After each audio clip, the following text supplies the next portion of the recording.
we can. Hey, Welcome, hey, how welcome, you welcome. doing? How you doing?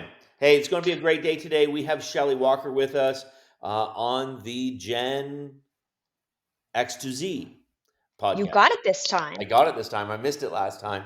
Got her name wrong last time I was talking about it, Shelley. How bad is that?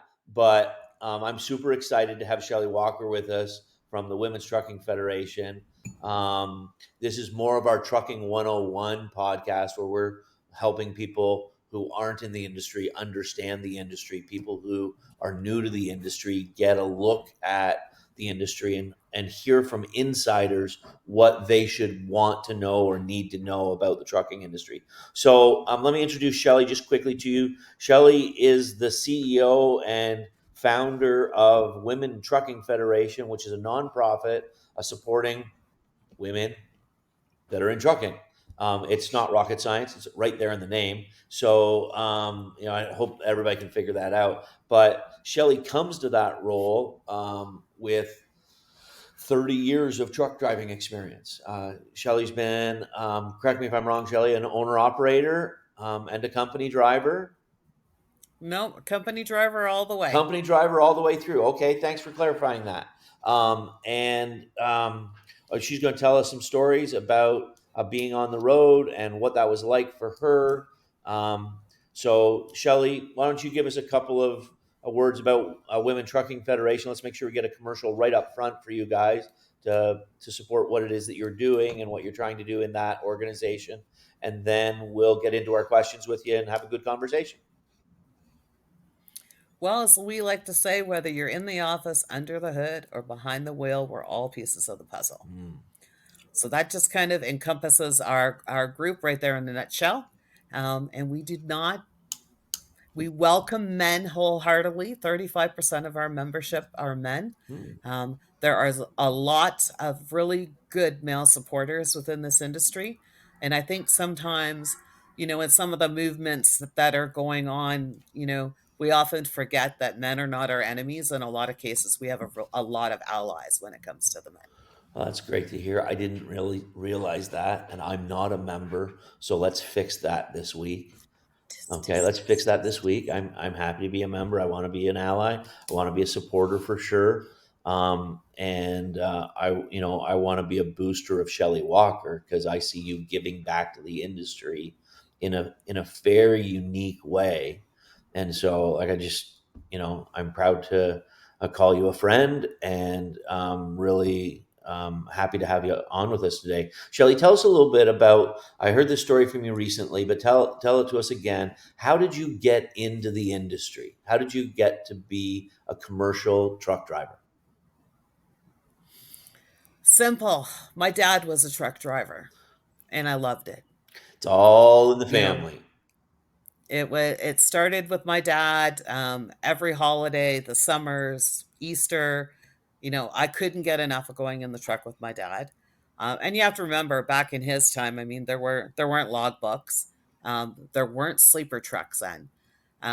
So when I went out overnight with my dad would literally sleep on a board across the seats, and I'd curl up with a pillow and a blanket on the floor, and that's where I slept. But I love going with my dad. That was the biggest time of my life. And when we would go to Michigan and we were in New Brunswick a lot, and I loved it. And some of his customers, they were amazing people. Um, so it always come back, and I would say to my dad, "Can I go in the truck?" And he goes, "But I'm leaving tonight, and you've got school tomorrow." And I go, "Do something about mom." Right? Because it was always mom that would say no, right? And once in a while, he would be successful and I would be allowed to have that day. Or she'd be, "No, I think it's been too many days, Missy." And I'm like, right. And as I got older, I would be like, "But mom, I'm an A student. One day is not going to kill me. Please, please let me go." Right. And she would just laugh, and she would cave. She That's would cave amazing. every once in Eventually. a while. That's amazing. It sounds to me like you and Hannah have something in common. You're both good students, but in addition to that, you're both repetitive skippers. Hannah was awful at skipping school. She didn't believe she had to Yeah. go 5 days a week, not at all. I didn't have to go 5 days a week. Not only did I believe that, it was a fact because I succeeded.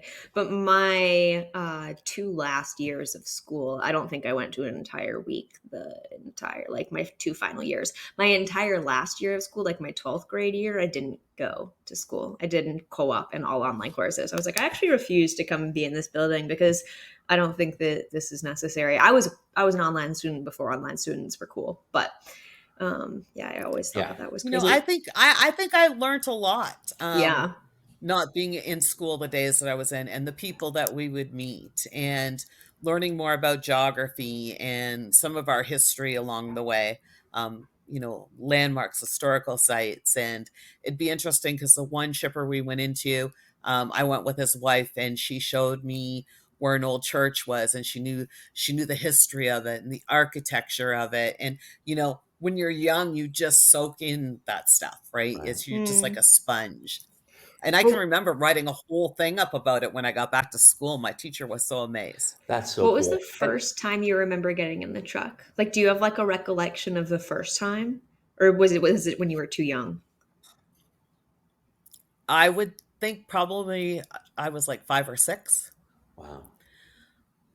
See, my dad had his own business, so he did a lot of recycling of scrap tires. Okay. So he would take them into Michigan and New Brunswick a lot. And if I look in old photo albums, there's pictures of me and my brother at that age, that 6 to 7 age, um, all covered in black because we would help my dad load trailers, right? Like it was definitely a family thing, right? My dad had an old, what we called the Louisville, that was in the yard that did local pickups and stuff. Um, we would be up there, we would be loading, and we were like monkeys. My grandparents came up the one day, and there we were, and we're swinging off this trailer, 13 feet off the ground. And my grandmother just about had a heart attack the first time she seen us. That's We were having a blast. that's Of a course, great the best story. time. Yeah. So when did you start to understand that it was going to be a career path that you wanted rather than just something that you loved to do with your dad? Like when did that pivot for you? That didn't start changing till I got older. Um, I was married. My first husband was an owner operator. Okay. Um, Okay. so he owned his own truck, and I was at home with the kids. So I started driving a school bus because it was something to do part time and be home with my kids. Um, then I started driving coaches, and I did a lot of weekend work, and I did some specialized work dealing with the handicapped. Um, and then, you know, we got divorced, life moves on. Um, I got remarried. My husband worked at a cheese factory. I was still driving a bus. And I looked at him the one day. I come home from the run and I'm just like, I can't deal with this anymore. I've had enough. And he goes, What? I said, I can't stand people anymore. I'm done with them. I've just like, they brought in so many rules and regulations. And when I have an older child who was quite a large young man, beating on a younger child to the point that he broke his nose and it was bleeding, and I got between the two of them and pushed them apart. And you got in trouble. I got a week suspension because you're not allowed to touch them.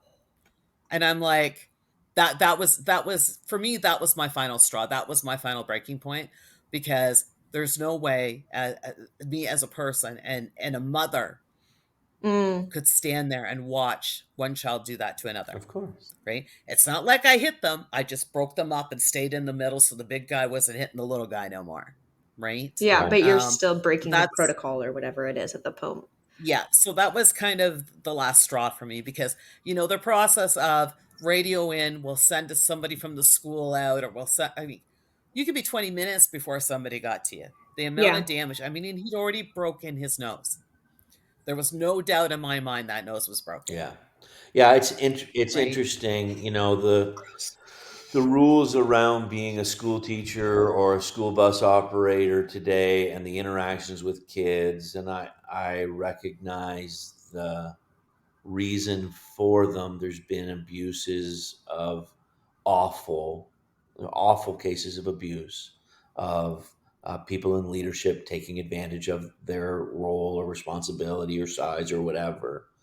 Um, but the idea that the lawyers have written the documents that make us check our brain at the door and that we can't Yeah. act humanly towards other humans that are in trouble because it's not going to fit a policy or procedure or check a box for somebody just makes me mad.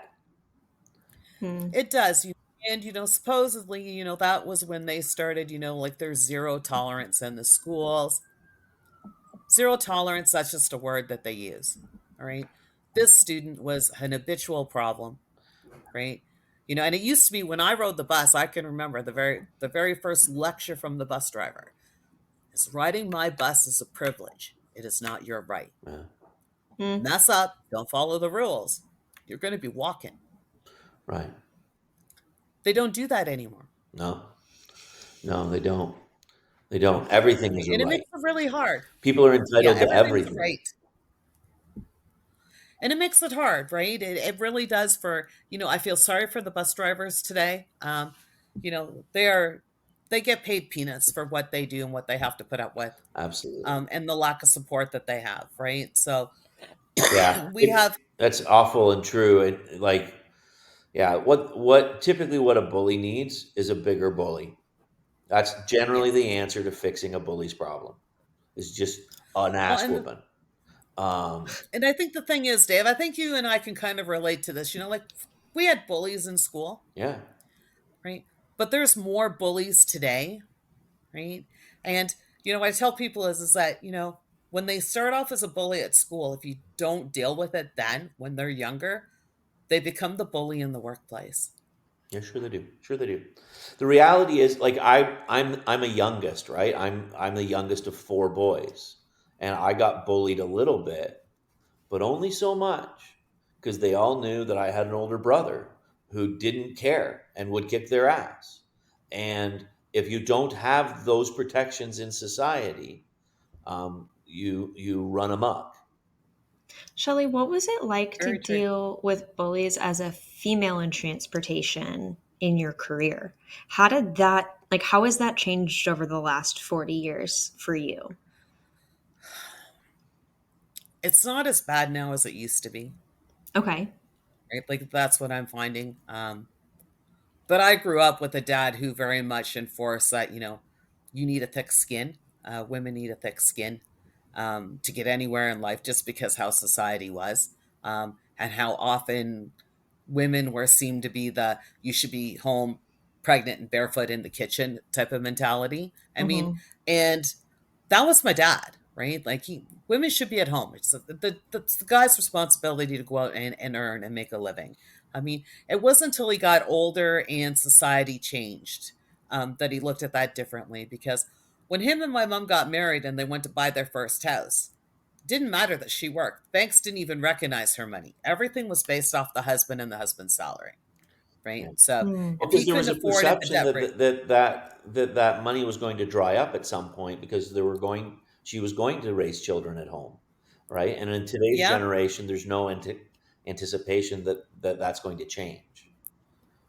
No, and see, and the thing is you figure back then it was usually one, and now it takes two people to make a house work, right? Hmm. In most cases, because I often say people go, well, there's the upper class, the middle, and the lower class. Well, we've lost classes here as society's evolved and the economy's changed and different things like that. So my dad brought me up to be you need a thick skin to get anywhere in life and never rely on a man for anything in your life. Mm, You should be with a man because you want to be with a man, not because you need to be with a man. right.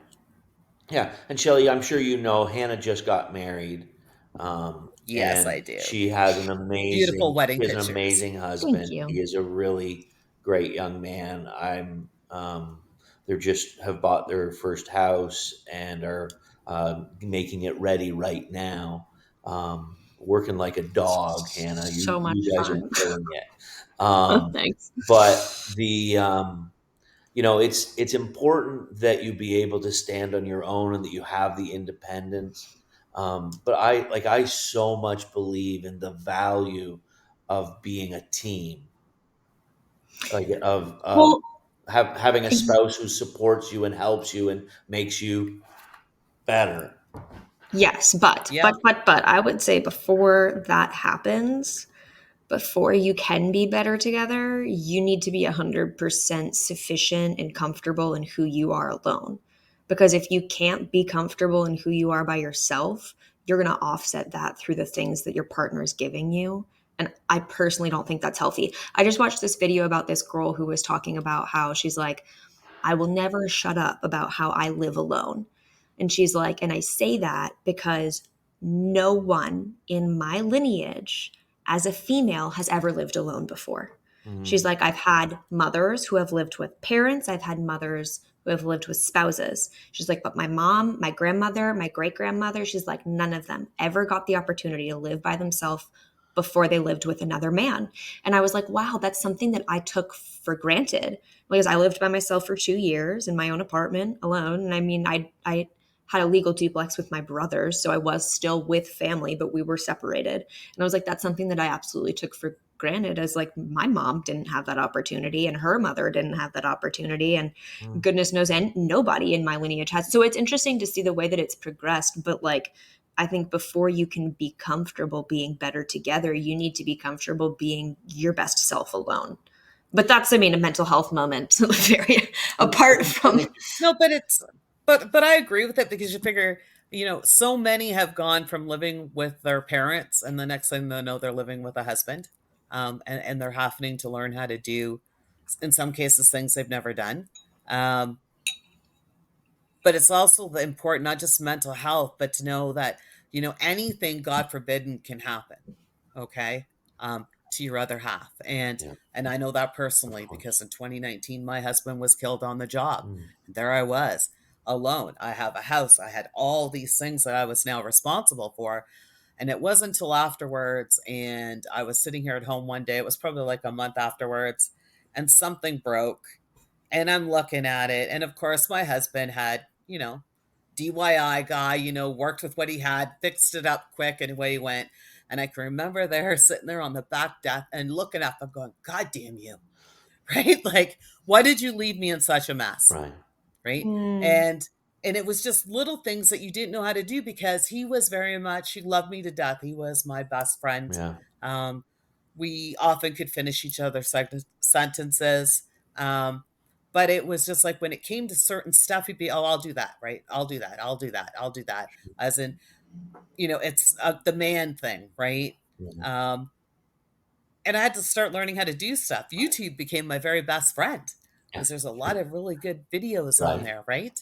Um, to learn how to do certain things because you didn't know how to do it, right? Because he would just take over, right? mhm. And that's the protective male part. But I think, young men now today, they need to take the time, show your wife where the shut off is for the water in the house. Show her how to shut off the main power in the house, right? Because you could be gone somewhere and something's going to go wrong, right? So you can save yourself a ton of money and damage to your house showing your wife these simple little things, Sure. Sure. Yeah. right? So I think it's sound advice for anybody, really. It is. What was that like for you? Because, and please correct me if I am wrong, but when I look at you, I see a woman in a male dominated industry who is very confident, very self-sufficient. Like, you don't come across as someone that's making the honey to-do list at home. You come across as someone who's checking it off yourself, in my view. So, what was that like navigating a relationship where you're like, I like playing this dynamic, but then you also go to work in such a male dominated industry where you're like, I can do everything that you can do too. How did that play out for you? Or how does It that was play out for you? different. It was different, and I think because that was the work life, right? Um, when you're at home with your other half, you can be more. You can let your vulnerabilities come out, Right. right? Hmm. And you share those if you share those with your partner, Yeah. right? The things you're not sure of. Um, and I can tell you the one time I was out, we'd probably been 10 years married, I think. But during that 10 years, like we'd always done teams. So I drove the night shift all the time because he was used to working days. He couldn't handle the night. So I always drove at night. Okay. So he always made the deliveries, right? Hmm. So it had been many, many moons since I'd backed into a dock. I was out solo because he'd been sick. We still had bills to pay. So out the truck the wife goes. That never bothered me. And I got to this place to deliver, and it was an inside dock off of an alley. And I'm looking at this and I'm looking at it and I'm like, there is no way in hell I'm going to get this thing in there. Right. I'd already convinced myself before I even attempted. Right. Sure. That's the mind thing. Right. I'd already convinced myself. And I get in the truck and I call him. He's at home. And he's like, I said, you can't believe it. I said, I just sent you a picture. Like, there's no way in hell. He talked me through it through the phone and gave me the confidence to do it on my own. And I got it first shot. So I Hmm. hadn't lost my skill. I just lost my faith in myself. Right. Right. Hmm. And how Right. often And is it that sometimes our that's our faith in biggest enemy. ourselves is the thing that prevents us from accomplishing what it is that we need to do? That's so important. That's exactly it, right? Like, and it's just you don't think about it, right? And I had it happen. I was again on a solo trip. I was at a vineyard up in California, enjoying it. And the shipper's like, "Well, I need you in this dock right here." Right? And I'm looking at that dock and I'm thinking, man, that's going to be a piece of work to get in there, right? But all these guys are standing outside and they're laughing and they're pointing at me as I'm trying to maneuver the truck right so I can get in there. And I'm just like, right? Then I see the money's going around, right? I got that trailer in that dock, Yeah. right? And I walk out of the truck and there was a gentleman there, one of the ones that was passing the money. And he was like, hot damn, girl. You know what? Three of these guys can't get in that dock, but you did it. Bravo. Right. And it was just like, okay, right. It was a good feeling. But I was just like, do you guys have to be such jerks? Right? Like, I don't claim I can do everything that a man can do, but I do this job. I know how to do this job. Yeah. I love doing this job. Right? I said, so why do you think it's all right to belittle and make fun of a woman because she's out here trying to do it? I said, and do you realize how many women are out here? In some cases, some of them are out there not because they want to be, but because they have to be, because they need that income, Right. right? They're now a single parent now, or whatever the situation may be. I said, and this is the job that they've chosen, right? They don't have the education to get that high paying job, but this gives them a good income that they can take care of themselves and their kids, Right. right? I've got a girlfriend that did this as a single parent, put all three of her kids through university, totally paid for by her, Good for her. Hmm. right? Yeah. That's phenomenal. So there are, sometimes there's reasons people are out here Yeah. that are not necessarily their own. I've got a friend that was a professor who quit being a professor and got his license driving a truck, and he loved it. Mm. He loved it.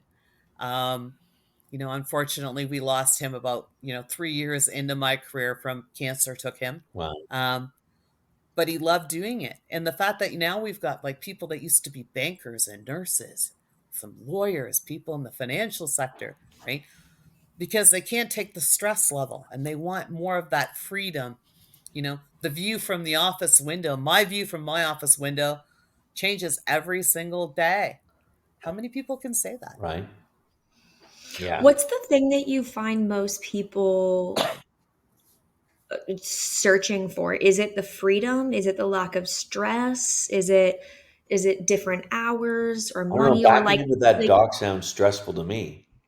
that's what I'm saying. Like I don't think that driving is not stressful. I think that driving is one of the most significant roles in the economy. And so unstressful does not cross my mind in that regard. So No, what but I what think are they looking everybody for? looks at stress differently, This is right? So true. I think a lot of that has to do with the individual person. Sure, there's really stressful times, right? traffic, weather, like all the things that as a driver I can't control. Um, how safely other drivers are on the road, and that's becoming more and more of a concern. Um, Mm, like I can tell you, probably in the last 2 weeks, you're seeing drivers post looking for a new company. No Northern Ontario. Yeah, I'm done with that, right? So everybody has their own stress level, but the one thing about being in the truck is like you have that freedom. There's nobody looking over your shoulder. So my dispatcher tells me when my load's ready, the date, time, and location my load has to be there. sure. mm. Whatever what I do between A and B It's up to you. doesn't matter as long as I get that load there and on time. Right. I Mhm. could tell you, in my whole career, I was only ever late 10 times, and not due to my Wow. own actions. And not due to my own actions, Hmm. Hmm. 30, right? 30 years in a truck, Yeah, right? yeah, Yeah. That's right. So significant. it's all about planning, right? And a lot of people tell you the one thing I like is there's not that boss constantly looking over your shoulder. Right. Mhm. Right. So, Shelley, that leads me to just another train of thought. Talk to me about in cab facing cameras and how that erodes the no one's looking at. Like, I don't have somebody looking over my shoulder, but it does create a real safe work environment. And conceptually, I understand the value of forward and in cab facing cameras. What's your take on it? I've never heard that. I don't know. Okay, forward facing cameras, those are a godsend. Any kind of accident or whatever, it's called CYOA. Yeah, Um, and they do a lot to help in that case. Inward facing cameras, I do not agree with them. really. And in fact, when there was some discussions about them at my own place of employment, I told the boss to get the keys back for the truck. Really? Yes, Okay. because that's an Okay. invasion of my privacy. Unless you are going to put those cameras in every single one of your offices so that as I as a driver at any point can flock in and see what your office staff is doing, you don't have the right to do that to me. Okay. Okay, there are many cases of where supposedly they only go off if there's an incident, but there's been many cases where that's not the case. Oh, really? So Okay, the and yeah, technology's not there to give you the no, confidence that they're not invading your privacy. that's right. And if you look at the case of Cisco in Quebec, and Quebec ruled that they had to remove them from all of their trucks, um, it's very good, well documented Okay. information, Right. right? So, and let's look at it this way. So, you've got them in your truck, and they're in day cabs, right? So it's been pouring rain out. So as a female driver, I bring extra clothes, and there I am Mm. inside my truck changing my shirt. And my company has mandated that I am not allowed to cover that camera for any reason, even if I'm sitting and the truck is not moving. Yeah, Yeah. point proven. Okay. I'm down with you. Okay. You just changed my perspective Okay, 100%. just a point. You know, there's don't get me wrong, we have some really good technologies that are out there, but we also have a lot that are just not up to snuff. And I can tell you, like the first time I brought home a 359 Peterbilt, it was brand new, and I brought it home to show my dad. This was like a couple years before he passed away. I brought him home to show it to him and helped him get up and inside the truck. And he looked around inside and he goes, "What the are you driving? An airplane? Right. What is all of this? What is all of this?" Right? Um, there's more distractions in today's trucks by manufacturers and companies putting stuff in them than there has ever been. So when you want to talk about distractive driving, companies and manufacturers need to take a really good look at themselves. Boom. Truth bomb right there. That's so good. That's That so is strong. so good. Shelley, you're a great interview. Not surprising. Sorry, I know some people, some companies are not going to agree with that, but it's the truth. They don't No, need to I agree with absolutely it. They love need to that. hear it and respond to it when it's not their driver saying it. Yeah. This is a forum for people to hear the truth about what's going on in the driver's mind. And when you hear the driver say they don't want uh, for inward facing cameras in the cab. I'm like, well, what are they trying to hide? Like, what's the big deal? But then you come out with a very well said and well shared perspective that just totally changes my mind.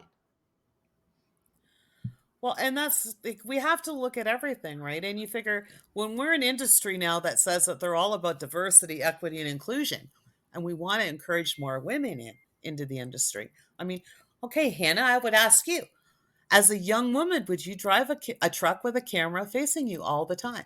No, Right? definitely not. It's There's very simple little things that we need to look at. And when you talk to some of the older drivers, it's what the company doesn't trust me. There's all different kinds of things, but I look at it as, it's personal, right? Nobody has a right to view somebody else. I mean, when you've got a sleeper truck, sure, you can close the curtains, but it limits your space because not all the trucks have curtains that go around the windshield and the sides, right? Some of them are just across the back. Right. So, like, no, use a little bit of common sense. Trust your drivers, and I think in some cases, retraining of your drivers. Right. If anybody was ever probably to do a poll that drivers trusted and said, you've been driving for 30 years. Have you had any retraining at all? And most will tell you no. Right. They haven't done an air brake course since they got their license. There's been nothing since they got their license and first started. So sure, companies bring you in. New They give you a tech. little bit of training on a yearly basis. They, the hours of service, different stuff like that. But how many times as a driver you get a brand new truck, right? The company hands you the Here keys. you go. There you go. Right? Nobody explains to you about that truck. What's the transmission in it? What can you expect? Or when you're a driver that's used to being in a manual and you get thrown in an automatic, which is two different driving experiences, and there's been no training. Right. Mm. So interesting. So interesting. Shelley, one of the questions I wanted to ask you earlier, and this is this is a difficult transition, but we were talking about bullies a little bit earlier, and I'd like you to tell me a story about a great dispatcher and a bully dispatcher, and were they ever the same person to you? I have to imagine sometimes the dispatchers got loads that they got to get delivered, and the same guy that's a nice guy one day is awful the next day. And what's your perspective on that whole thing? I can tell you that, when I started at Sharp Transportation and I had my interview, the one thing that Sean Barrett said to me was, my drivers, I know by name. My dispatcher, I know by number. Oh, Because he was a firm believer in not allowing his dispatchers to lie to his drivers. okay. There was no need for that, What do you right? mean by that? Well, let me just say, I think there was like 45 dispatchers that went in and out through the door in one seat, in my length of 18 years. Wow. Right now, some of them were only there for a couple of years and they moved on. They moved, they started a family or whatever. But some were, and I'll tell you, there was one. Um, he was very ignorant to the drivers. He just was not a nice guy at all. My husband and I were coming through northern Ontario, and unfortunately, I had a truck cross 3 feet over the center line and took the whole mirror right off the truck. Actually, I thought we were goners, Sure. to be honest with you. Um, I called, that dispatcher was on call. I said to him, look, I said, this is what's happened here. The police are en route. And he was like, okay, so what do you want me to do about it? It's 2 a.m. Not ask that I'm like, question. Yeah. How about start yeah, with, he are didn't you ask. okay? How can I help That, you? yeah. Well, yeah, those words never came out of his mouth. Um, I said to him, look, we are on a hot load we picked up in Manitoba. It was a pharmaceutical load. It was a high dollar value load. When we got in, we were supposed to pick up paperwork in the office, continue on, cross the border with it, and deliver it to one of our major customers. Um, He goes, again, what would you like me to do about it? Just do what you're supposed to do and cross the border. And I'm like, buddy, no mirror on my truck. That's a major. I Right. can't, I can't. Right. So the police officer, he give us a card, wrote his name and badge number. Um, we had some duct tape, and then he had some glue, and we put pieces of the mirror somewhat back on the driver's side, taped up the frame because it was plastic. Um, he goes, that should get you back into your yard. If you get stopped by MTO or in a scale, give them the card. He goes, because there's nowhere up here you're going to get this part, right? Right. And Mm. I don't want to be responsible for this high value load sitting on the side of a highway or in a rest area waiting, right? And it was nighttime, so we trekked through, we moved, we hauled ass, got that load into our yard. I'd made another phone call to another one of our dispatchers who's still there. He's been there the whole length of time and beyond. He's like one of the first dispatchers for the company. And I called him and I told him what happened. He goes, "Don't worry about it. I'm on it." Right. And when we got into the yard at 3 o'clock the next morning, that dispatcher was there waiting for us in his car. Right. He goes, "I brought you guys some coffee. I figured you could use it." Oh, yeah, that's the tale of Right. two cities right there. Right. He didn't have to be there, No. but he was there. Right. Right. Mm. And it was on a weekend too, so we dropped it. We were going home. The truck had to be repaired. When we come back in to go out for our load, I looked over and I'm like, "Oh, where's Buddy?" And they're like, "He had to clean up his desk Monday morning." Right. Right. Right. Right. Let Because me shed a tear for him. Okay, that's over. Um, yeah. Right. And Devin has been my dispatcher at Sharp for a long time. He started a few years after us. um, he was a dispatcher who turned into a very good friend and is still a very, very good friend today. Um, and it was funny because I'm very anal as a driver when it comes to my paperwork. sure. Okay, very anal, and you know some dispatchers don't like that, but some do. It saves a lot of grief at the end of the day, right? Um, but there was one time, like Devin and I had this big argument, and I was just like, whatever. Right? He would know. If he really ticked me off, I would just give him the whatever. He'd even get it across the satellite. Whatever. Right? Like just 2 words, just enough to let him know that, you know what, you've pissed in my cornflakes and we're not going to have a good day. Right. But he was also the same guy where I could pull into the yard. We may have been fighting over a dispatch issue, but I would get into the yard and I would say to him, "It's almost 4 o'clock. You're going to be done soon." "Yeah." "Want to go for a beer?" "Yep." And we go because work was work Right. and our friendship was outside of that, right? For you. So, that's I'm a big believer in the fact that we're not always going to agree with each other, but as people, we need to learn to respect each other's opinion, Right. Mm. We right? talk about that And all the time. and don't right, and you don't hold it as a grudge because no two people, are going to think 100% alike. Right. Well, Respectfully But I can disagreeing. respect your opinion. yeah. Hmm. Right? I can value your opinion. And in some cases, I've actually had other people's opinions that when I sat and thought about it long enough, I've changed my mind Right. Hmm. Right. because what they said made sense. Yeah, And that's that's really really interesting. important, being able I to. think having divergent opinions in your life is so important. Um, Yeah. on the things that are major to you, it makes you more steadfast in the things that you believe. And in the things that aren't major to you, it improves your thinking process and may help you come to a better decision place. And so Hmm.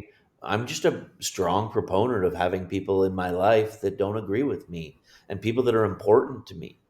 Um, I think that's a really good point. You were talking just for a moment about your particularness around your paperwork, and I like that. I'm not surprised by that. about you. Can you talk with us just a little bit about the difference between a professional driver and a commercial driver? Somebody who sees it as a profession and takes it seriously and does their paperwork properly, and may not have the same rigor to that you have to getting your paperwork perfect, but and then somebody who is a licensed commercial driver but isn't a pro. Is the difference in the paperwork? The difference is in the paperwork, the difference is in their driving habits, there's the differences in whether or not they do a pre-trip inspection. You know, Sure, you'll hear experienced drivers today, and I'm sure maybe you've heard the terminology. We refer to them as steering wheel holders, sure. okay? Because that's the only thing that they do.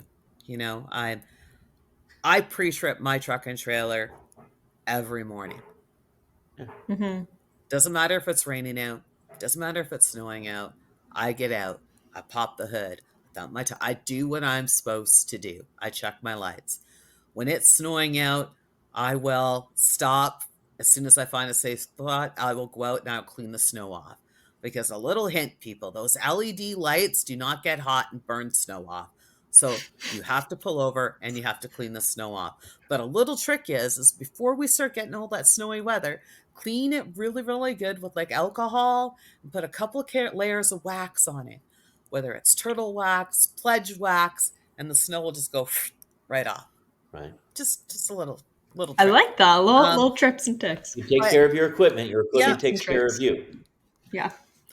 there's pride in your ride, okay? And you don't have to be an owner operator to take pride in your ride. I treated that my truck like I owned that truck. Mm. All right. My truck had lots of chrome on it.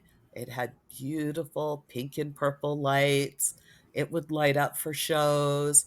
I polished chrome. My husband polished chrome, right? My truck was clean on the inside, So those are things, and when you look at so many accidents lately, right? And you're reading out of service violations for things like brakes out of adjustment or cracks in the airlines or a pitman arm that's broken or all these things that we're seeing now. Some of them, when I see the CMV and different inspectors post these pictures and what they're pulling off the road, I just kind of have a Right. right. Mm. How could anybody drive that down the road? I mean, there's some things you can look at and it just didn't happen. Sure, sure, Mhm. Okay. sure. Because I look at it this way, not only is like my family drives down the road. Okay. My friends are out on the road in their cars. Right. So I need to be more safer than anybody else because I'm 80,000 pounds or more. Right, Right. Mhm. I'm big. I'm large. right. And I could tell you, we got a brand new truck, brand new, first load out with it, hooked all up, looked everything over, did well. We crossed at Port Huron. We got into the first rest area, stopped, go in, use the washroom, come back out. I always do a walk around constantly. Anytime I stop, do a walk around, and I'm looking underneath, and I'm like, where did the nut go off that bolt? Mm. Brand new truck. One of the bolts was getting ready to come out of the frame. The nut was gone off of it. This was a brand new truck. Right? We had to call and we got serviced right then and there. Had I continued on and had not, for the fact that I'd done that walk around, that bolt would have come flying out, and Lord help the person whose car it would have hit. But the frame, the damages that I could have caused, or the fact that I could have killed somebody, had I not done that check. Sure. So, But that was taught to me by instructors, and I don't want to sound like this is bashing our truck training schools because I love those guys to death. I do a lot with them. It has nothing to do with them. When I got my A license, I was 6 months learning with drivers. I never went to a truck driving school, sure. right? When all of a sudden they said to me, okay, you're ready for your road test now. Oh, But interesting. that was 6 months, right? Interesting. So Of You you on the know, road you training. had real on the job training that prepped you to go yeah. do your commercial driver's license. Yes. And for the ladies who may be listening to this, all my trainers were men and they never touched me. There was never anything like that. They did their job. My job was to sit, listen, learn, and pay attention. Right, right. Wow, thank you so much for sharing that. I really appreciate that. The thing that I take away from what you've just said is that professional truck drivers bring a level of consistent rigor and paying attention to the process of walking their truck every day, of doing a proper a check every day, of they don't cut the corners. It's just like a professional accountant does the right work. It's just like a Mhm. good insurance salesman does the right checks to make sure that they got you insured properly. It's just like everything. It's just being Do the thorough work. and doing the job, the whole job. Mhm. Yes, and it's the whole job. And I think a big thing too is, drivers' rights and responsibilities. Okay. Um, for a lot of our new Canadian drivers, they don't know their rights and responsibilities, right? So that's a big issue, right? Because me, I know. So if there's a problem with a brake chamber on my truck, I'm not moving it. Right. And if dispatch was to say to me, hey, just limp it over here. And no, no, no, I'm not limping that thing anywhere. Right. You send mobile out to me. I'm not moving with it. My license, my life, My right? license, my I'm a life. firm That's the believer, name of the podcast. Oh, dang, I right? have a couple written down already. We're all the pieces of the puzzle, and I'm 80,000 pounds. What was the one you just said? My license, my My life. license, My, my life. right? And that seems to be what's missing, right? But there's cases. I mean, there may be something wrong with your truck. I can remember we broke down once in California. The truck was in at the Peterbilt dealership. They're going on and on.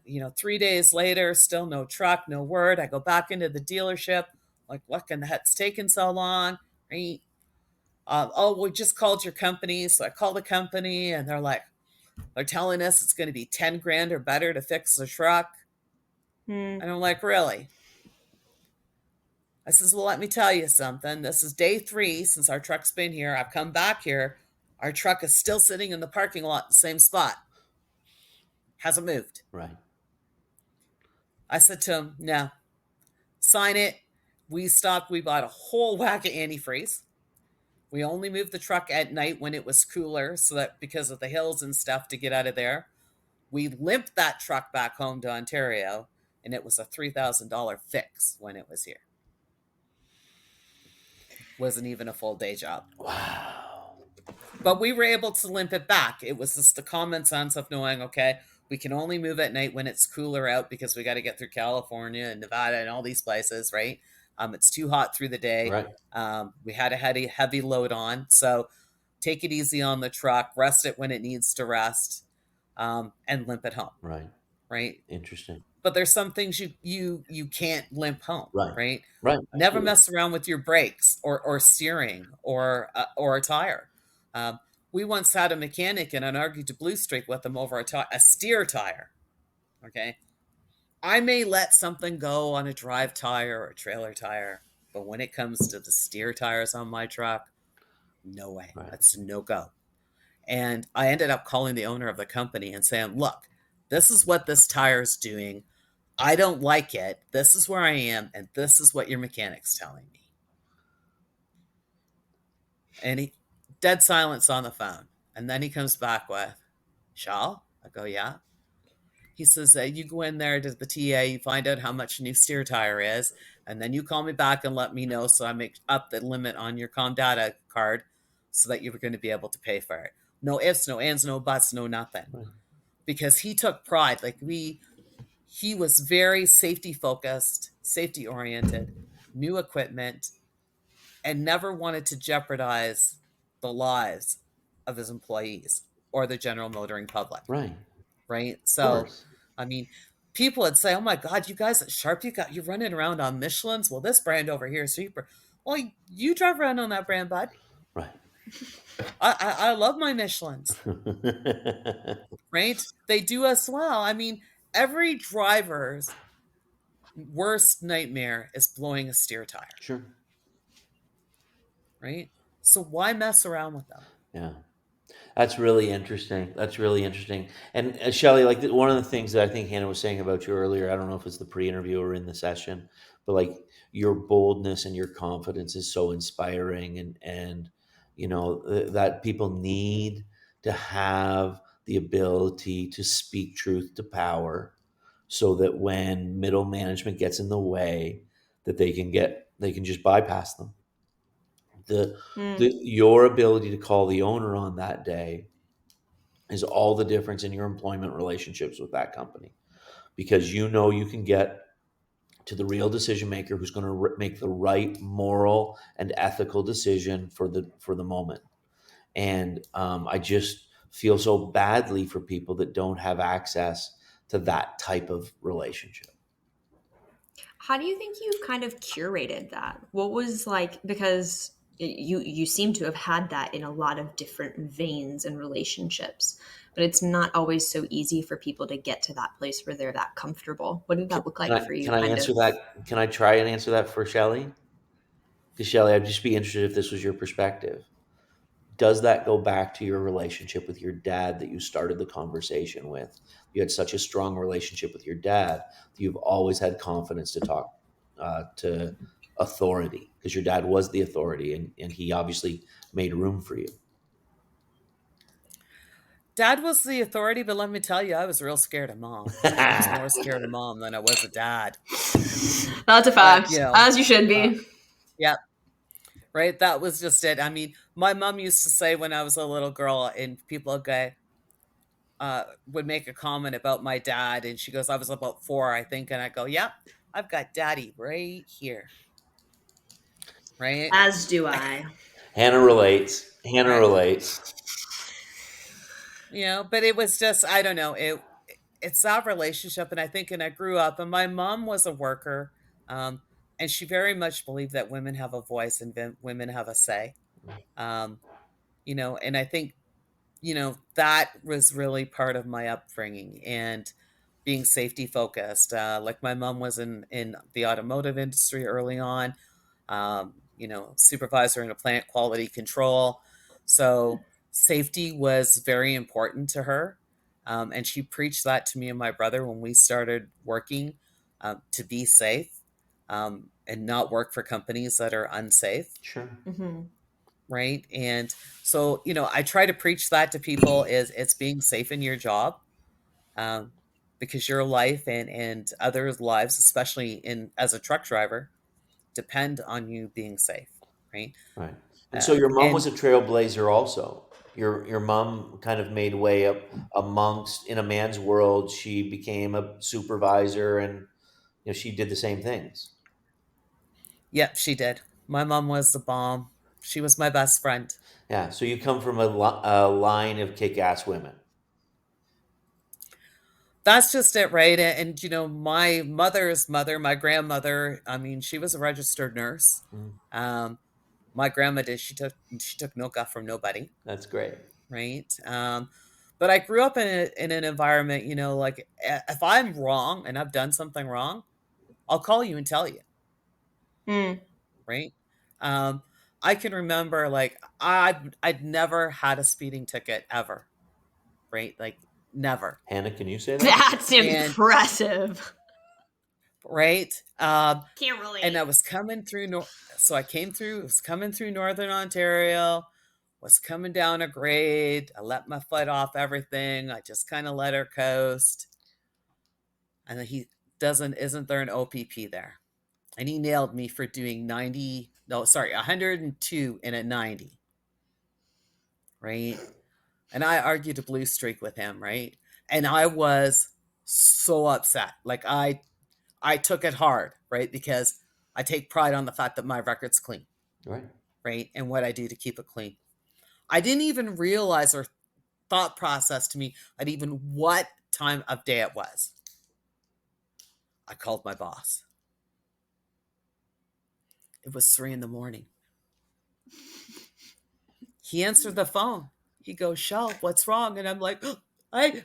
He goes, Shell, what's wrong? Like, have you been in an accident? I'm like, no, I got a ticket. Right? And he's like, he goes, for what? I said, speeding. He goes, oh, hell, I got a stack of those on my desk. What are you worried about? Right? But for me, it was a big deal. And he knew that, right? Like, it was just like, I can't believe I did this. I had to call and tell him right away that I did this. It's going to affect the company. Right. And I felt more bad. It wasn't the amount of, it wasn't even a big money ticket, right? Like, but to me, it was, what have I done to the company? Because it affects my employer and it affects the people that I work with. That's how I looked at it. So I was very hard on myself for those reasons. You're Right. going 12 kilometers over the limit. Like, that's, oh man. But it's Wow. enough that that ticket affects your It company. affects your company, and professionals care about that. Professionals care about that. Yes. Yes. This So is why I should never be a professional truck driver. yes, Oh, yeah, Shelley. We've covered so much, and we have just only had the first question. So I don't know really what to do here. Do we split this into a second episode, or do we throw to the last question? Hannah, what do you think? I think we throw the last question. I think, well, how about if there's one tip, just one, to give drivers? You mentioned like your grandparents, your family, your loved ones, your friends on the road driving next to you. What do they need to know about how to stay safe while they're on the road? What do they need to know about the trucks that are around them? Yeah. If you had one like piece of advice or wisdom or tip or whatever it is. What do non-commercial drivers need to know about commercial drivers? What is Yeah, often four referred to as wheelers. four wheelers? What do they need to know about driving in a truck world? I think a lot of times four wheelers forget about all the blind spots, and stop going into my safety zone at the front of my truck, Mm, right? yeah, enough said. Right. That's And, I apologize. like,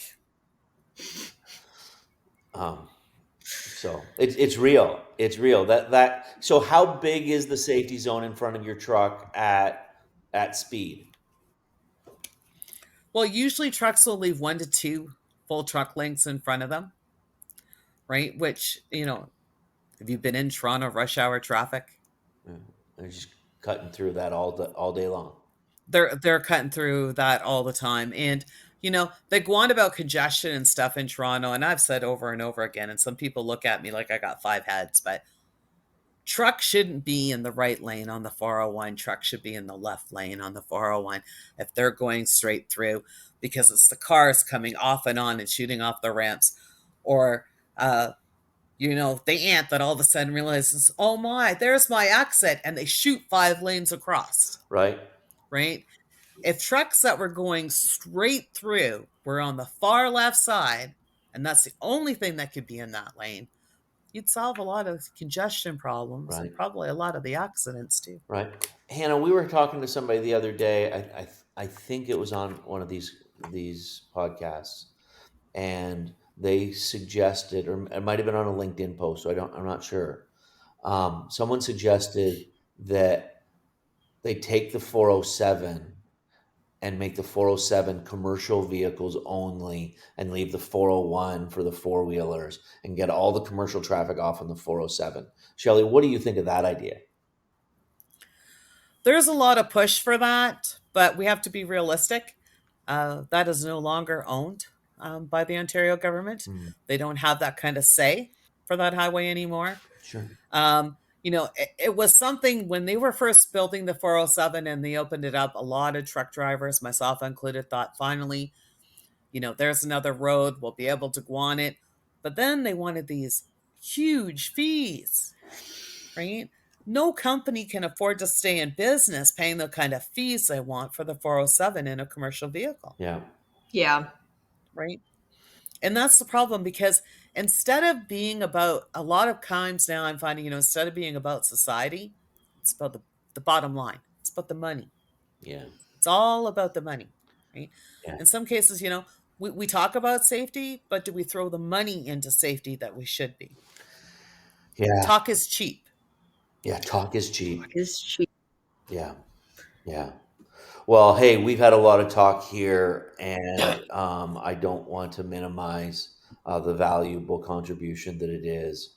Shelley, you've really expanded my thinking about internal facing cameras. You've encouraged us to think differently about what a professional driver is. You've got so many great stories. I could do 10 more podcasts with you. There's so much information that you have. Everybody keeps telling me I should write a book. I'm like, when do I find the time for that? Yeah, no, I get it. I get it. She It's takes a while. If you need some help, let me know. yeah. But Hannah you wrote a book. It's like 2 hours a night for a year, a year. um, and a lot of self discipline.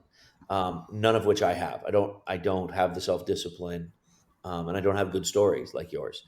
But wow, that was really good. Thank you so much for your time. I really appreciate it. Um, Oh, thank you for having me on. I love having general conversation. It's always fun and interesting. Thank you. I really Mhm. feel more educated about a truck driver's life. You shared some very um, um, Vulnerable vulnerable experiences. experiences. Thank you, Hannah. And I really appreciate your kindness to visit with us today. Thank you so much. Thank you for having me on. It was great seeing you both. Great. We'll talk Me to you too. soon. Next time. Okay.